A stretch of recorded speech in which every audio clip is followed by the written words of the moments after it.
pembukaan. Nanti setelah pembukaan akan ada waktu dari jam 8.30 sampai 10 WIB, sekitar 1,5 jam. Silakan Bapak Ibu belajar secara mandiri. Boleh masuk ke platform sini, lalu Bapak Ibu mempelajari kegiatan di hari pertama. Ya.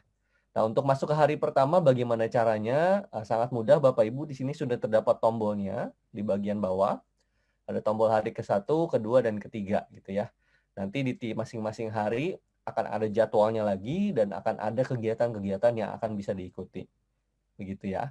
Saya coba masuk ke hari pertama Bapak Ibu. Ini hari pertama. Ya. Bapak Ibu di sini selalu akan diawali dengan ada apa di hari pertama, begitu ya. Seperti yang kita lihat ini adalah jadwal kita. Lalu capaian khususnya sebenarnya di hari ini kita mau membahas tentang apa. Lalu di bawah akan mulai ada kegiatan-kegiatannya Bapak Ibu. Seperti bisa dilihat ada kegiatan 1.1 asesmen diri dan di sini ada tombol lembar kegiatan. Bapak Ibu dengan sangat mudah bisa langsung mengetuk, dia akan membawa Bapak Ibu sekalian ke lembar kegiatan yang bisa diisi. Gitu ya. Di sini nanti tinggal diisi oleh emailnya Bapak Ibu, gitu ya. Saya coba isi nih ya, s.b gitu ya, .com. Ini mengasal hanya tes saja ya Bapak Ibu ya. Nama lengkap, jabatan gitu ya, asal dari mana, nama sekolah. Lalu silakan diisi Bapak Ibu pertanyaan-pertanyaannya dan kalau sudah nanti bisa diklik tombol submit. Gitu ya. Saya coba isi dulu supaya Bapak Ibu bisa terbayang.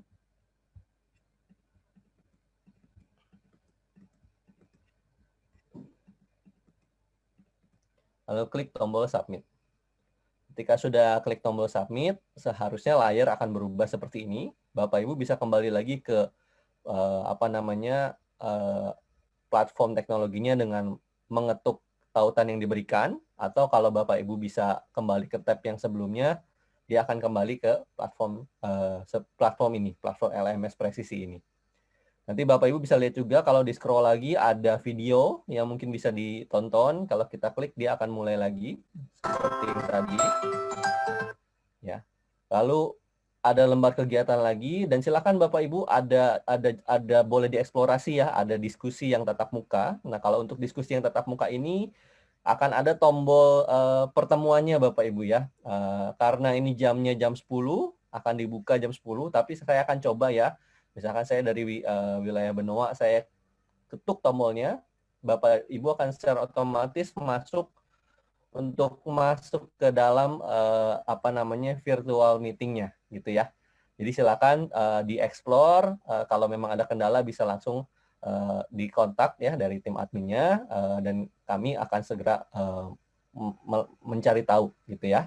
Tapi pada dasarnya seluruh tombol yang ada di platform ini dan seluruh video bisa Bapak Ibu akses mulai dari kemarin sebenarnya, dari harinya juga bisa. Ada juga beberapa tombol yang meminta Bapak Ibu untuk mendownload ya, seperti kegiatan 1.6. Kalau kita klik, tiba-tiba dia akan bilang apakah mau di-copy dokumennya. Kita bilang saja make a copy, maka secara otomatis Bapak Ibu memiliki dokumennya sendiri. Ini sudah di-downloadnya oleh Bapak Ibu. Gitu ya. Ini jadi milik dokumen Bapak Ibu. Seperti itu, nanti kalau kita lanjut ke hari kedua, ya sama akan ada kegiatan lagi seluruhnya, dan lanjut ke hari ketiga, demikian juga, gitu Bapak Ibu. Jadi untuk kegiatan kita dari hari pertama sampai hari ketiga, kita akan sama-sama menggunakan platform website LMS Presisi ini, Bapak Ibu. Jadi diharapkan sudah bisa mengaksesnya Bapak Ibu ya. Nah, Bapak Ibu diharapkan juga sudah memakai alamat emailnya adalah alamat email belajar.id ya Bapak Ibu ya. Karena nanti kalau pakai alamat belajar.id akan lebih mudah untuk penggunaan Google Sheets-nya. Seperti itu kalau dari saya. Apakah ada pertanyaan? Saya coba lihat di chat ya. Oke, untuk pertanyaannya, apakah digunakan bukan email akun belajar ID? Ya, silakan gunakan email akun belajar.id. Kalau ada Bapak Ibu yang belum punya, gitu ya, bisa meminjam rekannya terlebih dahulu, gitu ya. Mohon suaranya tidak terdengar. Oh, Bapak Ibu, apakah terdengar dari tadi sebenarnya Bapak Ibu? Oke, baik. Untuk bagaimana bisa buka materinya, ini saya kasih lagi tautannya ya. Kalau untuk mengisi kegiatan satu, silakan diklik tombolnya Bapak Ibu. Misalkan masuk ke sini, lembar kegiatan satu, hanya tinggal perlu diklik aja tombolnya atau diketuk, akan langsung masuk ke lembaran yang seperti tadi. Seperti itu. Baik, Bapak Ibu, demikian penjelasannya. Sepertinya LMS-nya tidak terlalu sulit untuk diikuti ya, karena semuanya ada di sana. Silakan ikuti instruksinya gitu ya. Kalau misalkan ada pertanyaan, mungkin ada grup WhatsApp yang mungkin Bapak Ibu bisa tanya di sana gitu ya. Baik, terima kasih. Saya kembalikan lagi kepada Ibu moderator. Baik, terima kasih Bapak Billy penjelasannya. Selanjutnya, mari kita dengarkan sambutan yang akan disampaikan oleh Direktur Pengembangan dan Pemanfaatan Kebudayaan, Bapak Dr. Resu Gunawan M. Hum, sekaligus membuka acara workshop presisi tahun 2021. Kepada Bapak, kami persilahkan. Baik, terima kasih. Assalamualaikum warahmatullahi wabarakatuh. Om Swastiastu, Namo Buddhaya, salam kebajikan yang saya hormati AIB dan tim seluruhnya, Bapak Syukur, Bapak Ibu Kepala Sekolah, perwakilan dari dinas seluruhnya yang saya banggakan dan saya hormati. Terima kasih atas kehadiran Bapak Ibu semua lewat Zoom meeting ini, nanti untuk ikut workshop bersama-sama kami gitu. Nah, tentu ini seperti diuraikan oleh Pak IB maupun tim-tim yang lain tadi, bahwa kegiatan presisi ini sebenarnya bagaimana menggunakan lingkungan sekolah sekitar, aspek-aspek kebudayaan dalam proses pendidikan. Dan jadi jangan menjadi beban Bapak Ibu, santai saja, karena tadi ini disampaikan Pak IB tadi, pendekatan kita itu pendekatan seni, jadi lebih menyenangkan lah kira-kira gitu. Jadi nanti kok pikirannya ini gimana lagi, mau dirubah lagi kurikulumnya, tidak gitu. Jadi kita hanya ingin mengajak teman-teman Bapak Ibu nanti kolaborasi gitu. Selama ini kan kita belajar tuh kalau yang bahasa Indonesia sendiri, yang sejarah sendiri, yang sains sendiri gitu kan. Nah, ini harapannya dengan kolaborasi antar guru, kemudian dengan memanfaatkan lingkungan dan sekitarnya, itu mudah-mudahan memudahkan kita gitu, bahwa memang pada masa-masa ke depan itu yang dibutuhkan anak-anak kita itu bukan orang yang hanya sekedar pintar gitu, tapi bagaimana anak-anak itu bisa berkolaborasi, kerjasama.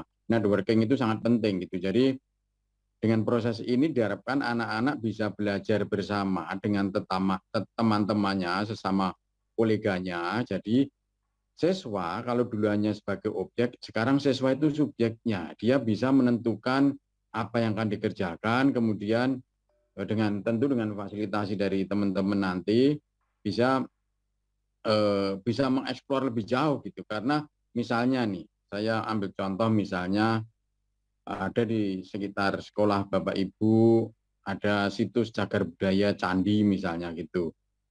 Nah, kalau dulu kan orang mengatakan candi itu untuk melengketkan antar batunya itu menggunakan putih telur gitu kan. Nah, kalau pertanyaan anak sekarang kan nggak mungkin percaya gitu. Wong candi sebesar itu ayamnya berapa, telurnya berapa, kan gitu kira-kira kan.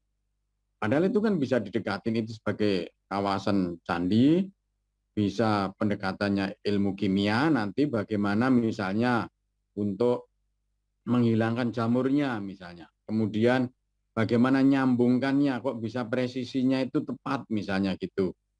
Misalnya di Candi Borobudur atau candi di daerah-daerah Bapak Ibu mungkin ada gitu ya. Jadi kok bisa, padahal teknologi zaman dulu belum secanggih hari ini gitu kan. Nah tentu ini kan perlu ilmu yang lain, mungkin perlu ilmu matematika dan lain sebagainya. Kemudian relief-reliefnya kok bisa misalnya relief tentang Bhinneka Tunggal Ika Garuda itu kok sudah ada di Candi Sukuh misalnya.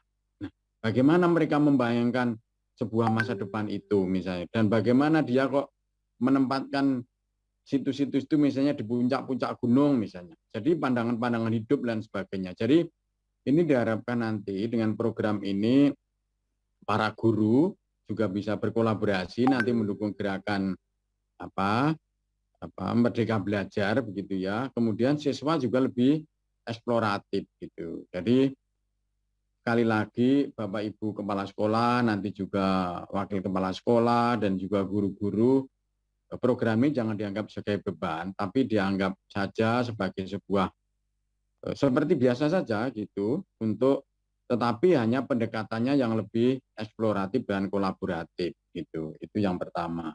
Yang kedua, selama ini kita menganggap bahwa sumber belajar itu jauh di sana gitu. Akhirnya kita merasa kehilangan konteksnya gitu. Padahal di sekitar kita itu banyak sumber-sumber belajar. Saya ambil contoh yang tahun lalu misalnya yang di Magelang di Marsudiri ini misalnya, karena di sana banyak produk salak, kemudian anak-anak diajak belajar bagaimana misalnya salak dikembangkan untuk apa saja misalnya gitu. Karena bisa macam-macam itu kan, misalnya produk salak itu gitu.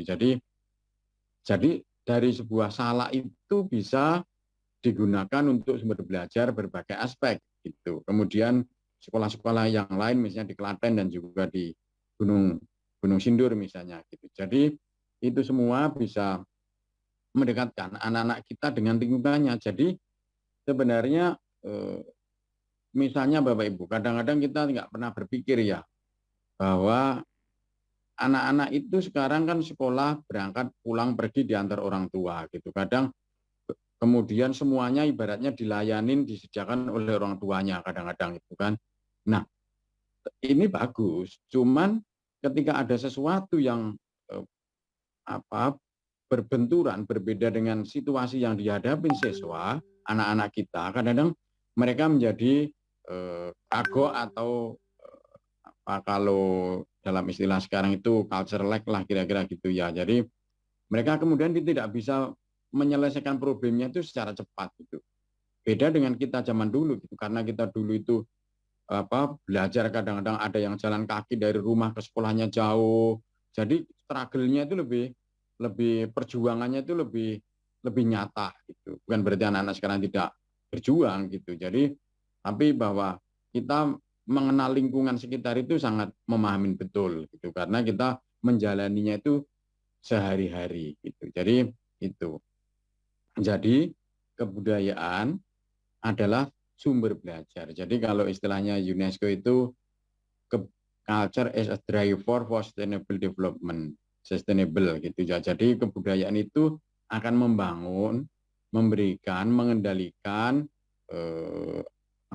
pembangunan secara berkelanjutan gitu. Jadi ketika anak-anak kita misalnya kembali ke wilayahnya masing-masing, memahami potensinya masing-masing, siapa tahu dia bisa mengembangkan, tidak perlu dia urbanisasi ke kota-kota. Kita tahu sekarang setiap kita misalnya dari SMA atau SMP, SMA kemudian kuliah, kita kemudian pergi ke kota-kota, akhirnya kota jadi penuh sesak dan lain sebagainya. Desa-desa yang membesarkan kita tinggal begitu saja gitu, termasuk saya ini gitu. Jadi padahal desa mestinya kita majukan juga gitu. Jadi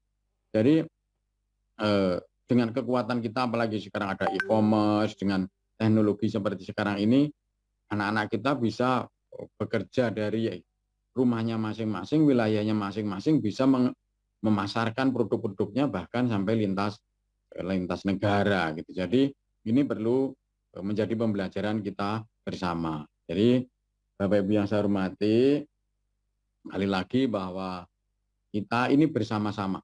Jadi ini sebagai sebuah gerakan bersama-sama antara pemerintah pusat, pemerintah daerah, sekolah, siswa, bersama-sama. Nanti kita lihat perkembangannya gitu. Apakah dalam 3-4 bulan ke depan anak-anak kita semakin kreatif, memecahkan problem-problem yang ada di sekitarnya dengan berbasis proyek tadi dikatakan, itu mudah-mudahan bisa mendorong anak-anak lebih kreatif dalam bekerja dan belajar, lebih menyenangkan lah kira-kira itu. Jadi sekolah itu jangan menjadi beban gitu. Sekolah adalah sesuatu yang menyenangkan, bisa bertemu dengan teman, bisa bekerja, belajar bersama-sama dengan teman, dengan mentornya, dengan tuntunan dari Bapak Ibu guru semua. Jadi gurunya pun juga harus mengubah paradigma berpikir kita gitu. Kalau dulu hanya bekerja sendiri, sekarang harus bekerja bersama-sama gitu. Bahwa kita perlu nyolek nih.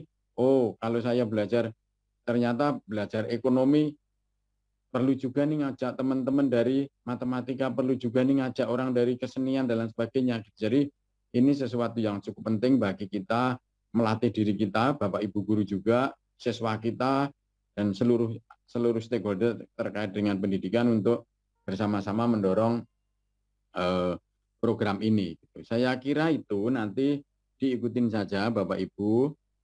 Ini tidak ada perubahan kurikulumnya, tidak ada, masih tetap sesuai dengan bidang Bapak Ibu semua. Mungkin hanya perlu clustering misalnya gitu. Nah itu tentu kan perlu kerjasama dari Bapak Ibu guru sendiri di situ dan juga siswanya gitu. Jadi mudah-mudahan ini nanti bisa menjadi alternatif pembelajaran yang cukup menarik. Nanti kalau ini semakin bagus, semakin berhasil, kita kembangkan lebih luas dan Bapak Ibu adalah sebagai duta-duta, agen-agen perubahan dalam proses belajar berbasis lingkungan dan berbasis kebudayaan di daerah masing-masing gitu. Dan untuk itu terima kasih kepada seluruhnya, Bapak Ibu Kepala Dinas, Bapak Ibu Kepala Sekolah, para pengembang dari tim presisi gitu, semuanya saja, dan juga anak-anak kita, Bapak Ibu, anak-anak kita, siswa-siswi seluruhnya, mudah-mudahan menerima ini dengan cukup gembira. Sekali lagi kita harus bergembira di tengah-tengah situasi yang tidak menentu ini. Kita lebih baik bergembira agar imunitas kita semakin tumbuh, belajar pun dengan sesuatu yang menyenangkan, kira-kira seperti itu. Jadi mungkin Bapak Ibu ada kendala-kendala teknis di bidang teknologi, mudah-mudahan nanti para tim dari presisi bisa juga membantu gitu. Maklum kalau kayak saya ini kadang-kadang ada teknologi gitu, kadang ya gaptek-gaptek dikit gitu. Tapi dengan belajar, dengan bertanya ke sana kemari, akhirnya bisa terpecahkan problem-problem teknologi itu. Gitu. Jadi sekali lagi, tapi itu jangan menjadi beban ya, bertanya saja kepada anak-anak muda, guru-guru muda di sekitarnya gitu ya, supaya lebih mudah menerapkan teknologi-teknologi yang ada sekarang ini gitu. Jadi demikian dari saya. Selamat mengikuti, mudah-mudahan kita semua selalu diberikan kesehatan, kemudian ketahanan tubuh yang bagus, dan kerjasama yang cukup bagus di antara kita semua. Dan dengan ucapan Bismillahirrahmanirrahim, workshop program presisi saya nyatakan dibuka. Terima kasih. Akhirul kalam, billahi taufiq wal hidayah. Wassalamualaikum warahmatullahi wabarakatuh. Om Santi Santi Om Rahayu. Terima kasih, saya kembalikan kepada MC.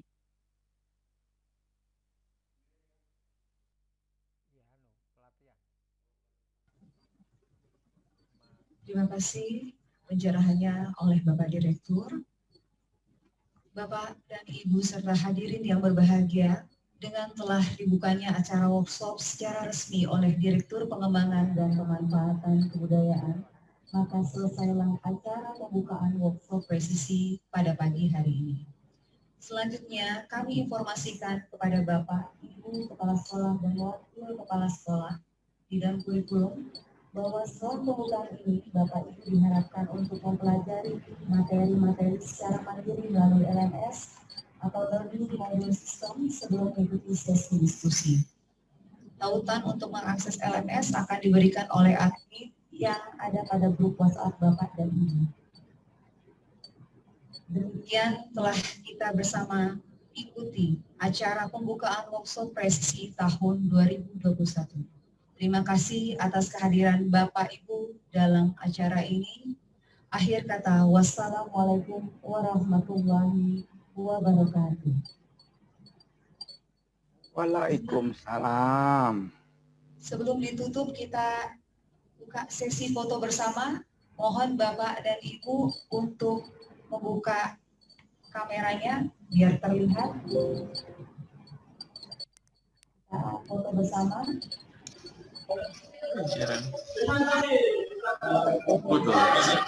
Jadi terlihat semua.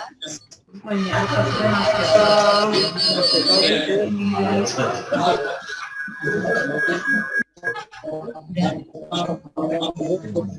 Ini seluruh Indonesia tidak punya rasa, Pak. Ini seluruh Indonesia banyak sekali. Ribuan Bapak Dewi. berapa? Aduh, tidak tahu juga ini di foto. Aduh, saja Pak.